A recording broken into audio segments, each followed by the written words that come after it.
Assalamu alaikum everyone. This is Dr.Naureen Sohail and you're listening to Illuminate. Today we will be talking about the purpose of our life on this earth. From an Islamic perspective, the purpose of life is spiritual growth. To explain this a little bit better, let's take the analogy of a butterfly's life cycle. The butterfly goes through 4 stages before it becomes a butterfly: the egg, the caterpillar, the cocoon, and the butterfly. Similarly, man goes through 4 stages. The embryo, that is when the human body begins to take shape within a mother's belly. Sometime around the 16th week mark, a pulse, a heartbeat starts. By this stage, Allah Ta'ala has already chosen our genes. So our traits are already in our blueprints. Most of the characteristics are pre-planned in the embryo's DNA. Some of the embryo's characteristics are also dependent on the physical and emotional and spiritual health of the mother. This embryo grows and forms a body and mind based on both the genetic construction and the impact of maternal health. At birth, the body is fully formed, but on a smaller scale. It is now a caterpillar. The baby eats, drinks, poops, and grows just like a caterpillar. Another thing that happens at birth is the seedling of a soul is formed in the body. That is the egg stage for the soul within our body. Now for this soul, Allah Ta'ala has chosen a blueprint as well. So certainly a soul of a prophet is going to be different than a soul of an ordinary person. Nevertheless, we have the power to grow our soul to its fullest potential that Allah Ta'ala has given us. As our body is growing, we also grow into a conscious mind. We become aware of the good, the bad, and the evil.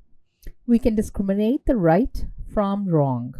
Now, when we choose to do good, especially in the face of an adversary, our spirit grows. Being righteous and doing good deeds while facing hardship is like a nutritional shot for our soul. Let me give you an example. Let's say that a mother placed a plate of cookies on the table. One of her kids came and took a cookie. When she asked, "Who took the cookie?" the child says, "I did." The child is being honest, so this is a small bump for the soul. However, if the mom had said not to touch the cookies and the child, despite being hungry, refrained from indulging or ate the cookie but was honest upon mom's asking, knowing his mother would be upset, in both these cases there's hardship. In one there's hunger and in the other there's facing mom's anger. Nevertheless, if the child is honest and or obedient in this hardship, then due to this experience and self-struggle, the child's soul grows.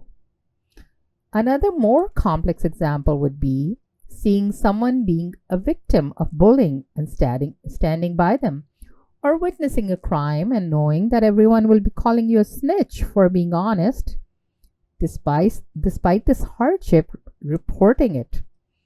There are so many examples that we go through in our everyday lives. A good Samaritan who takes care of the environment is generally honest, kind, and compassionate, gets many boosts a day. But the true wellness shot that has all the vitamins, minerals, and antioxidants for the soul comes when someone does one or more of these tasks in the wake of a challenge. My favorite game is counting how many small or big nutritional boosts did I give to my soul today. Waking up for Fajr despite being tired, facing microaggressions but continuing to wear a hijab. In fact, every single thing that I do for Allah Ta'ala, fighting with myself or facing hardship in the world, whether it is my prayers or good deeds, act as a nutritional shot for my soul. Similarly, I analyze how much junk food I passed on to my soul. Did I pray all 5 prayers with full attention? Could I have created some time to volunteer at Humanity First? These reflections help me take a look at my stumbles and improve on them for the next time. I offer istighfar and seek Allah Ta'ala's mercy for forgiving my dissensions. When we die, that is when our soul is born. our body goes to the earth because it is a useless shell now. It has served the purpose of nourishing our soul. This is the cocoon stage. The Holy Quran calls it barzakh. Allah Ta'ala has not told us much about this stage, so we don't know what exactly will happen in the spiritual world. What we do know is that righteous souls, because of their righteous deeds in jihad of self, would have a strong connection with Allah Ta'ala. Their good deeds and prayers in this world would have programmed them to take the shortest and fastest path to Allah Ta'ala. This path becomes easier and smoother with a strong, righteous soul, and those who are weak spiritually will have to take a detour to reach Allah Ta'ala, which maybe takes longer and maybe is more painful. Eventually, when we meet Allah Ta'ala, that is our butterfly stage, where we have beautiful colors and we are in eternal peace. This life cycle helps us understand how important this life is in the development and success of our spiritual life. We're the nourishers of our souls right now, as our mothers were before our birth, the nourishers of our physical body. Indulging ourselves in ills and evils in this world is similar to a mother taking drugs and alcohol during her pregnancy. Here are some self-reflecting questions. Would you like to give birth to a weak, disabled soul? Are you okay with painful journey full of hardships in the hereafter? Do you want to be lost, not being able to find your permanent abode in the afterlife? You know the answer, and you know what to do to avoid this outcome.